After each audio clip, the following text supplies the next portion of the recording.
warahmatullahi wabarakatuh. Perkenalkan, nama saya Siti Sarmina dengan standbook D1A1-21018.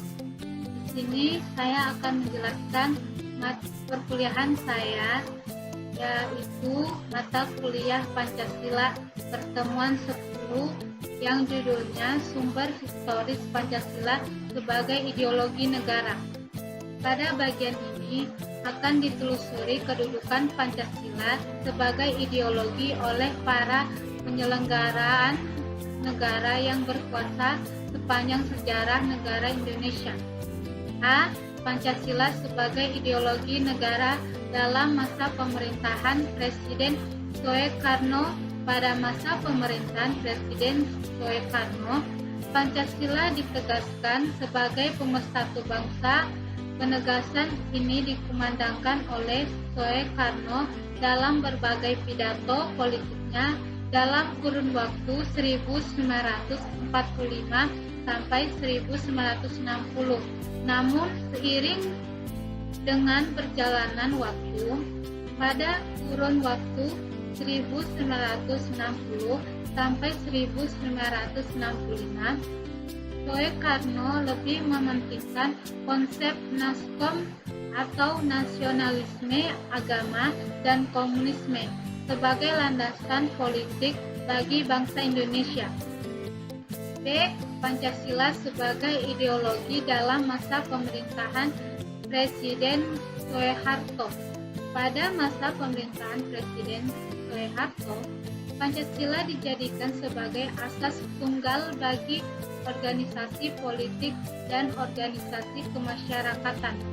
Periode ini diawali dengan keluarnya DAP MPR nomor 2 1978 tentang pemasyarakatan nilai-nilai Pancasila. DAP MPR ini menjadi landasan bagi dilaksanakannya peraturan P4 bagi semua lapisan masyarakat akibat dari cara-cara rezim dalam waktu itu. C. Pancasila sebagai ideologi dalam masa pemerintahan Presiden Habibie. Presiden Habibie mengganti Presiden Soeharto yang mundur pada 21 Mei 1998. Atas desakan berbagai pihak, Habibie menghapus penataran P4 pada masa sekarang ini. Nasionalisasi Pancasila kurang bergema karena pemerintahan Habibie lebih disibukkan masalah politis baik dalam negeri maupun luar negeri. Di samping itu, lembaga yang bertanggung jawab terhadap sosialisasi nilai-nilai Kepres nomor 10 tahun 1979 tentang Badan Pembinaan Pendidikan, Pelaksanaan Pedoman Penghayatan dan Pengamalan Pancasila BP 7. Sebenarnya dalam Kepres tersebut dinyatakan akan dibentuk.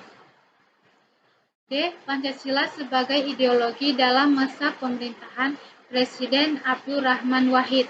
Pada masa pemerintahan Presiden Abdurrahman Wahid, muncul wacana tentang penghapusan DAP nomor 24 MPRS 1966 tentang pelarangan PKI dan penyebar luasan ajaran komunisme di masa ini. Yang lebih dominan adalah kebebasan berpendapat, sehingga perhatian terhadap ideologi Pancasila cenderung melemah. E. Pancasila sebagai ideologi dalam masa pemerintahan Presiden Megawati. Pada masa ini, Pancasila sebagai ideologi semakin kehilangan formalitasnya dengan disahkannya Undang-Undang Sisdiknas nomor 20 tahun 2003 yang tidak mencantumkan pendidikan Pancasila sebagai mata pelajaran wajib dari tingkat sekolah dasar sampai perguruan tinggi. F. Pancasila sebagai ideologi dalam masa pemerintahan Presiden Susilo Bambang Yudhoyono atau dikenal dengan SBY. Pemerintahan SBY yang berlangsung dalam 2 periode dapat dikatakan juga tidak terlalu memperhatikan pentingnya Pancasila sebagai ideologi negara. Hal ini dapat dilihat dari belum adanya upaya untuk membentuk suatu lembaga yang berwenang untuk menjaga dan mengawali Pancasila sebagai dasar negara dan ideologi negara sebagaimana diamanatkan oleh Kepres nomor 27 tahun 1999. Suasana politik di lebih banyak ditandai dengan pertarungan politik untuk memperebutkan kekuasaan atau meraih suara sebanyak-banyaknya dalam pemilu.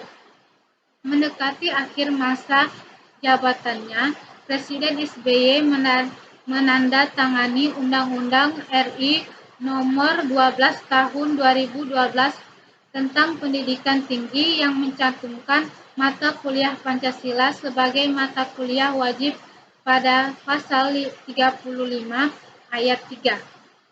Itulah tadi penjelasan mengenai sumber historis Pancasila sebagai ideologi negara. Sekian dan terima kasih. Assalamualaikum warahmatullahi wabarakatuh.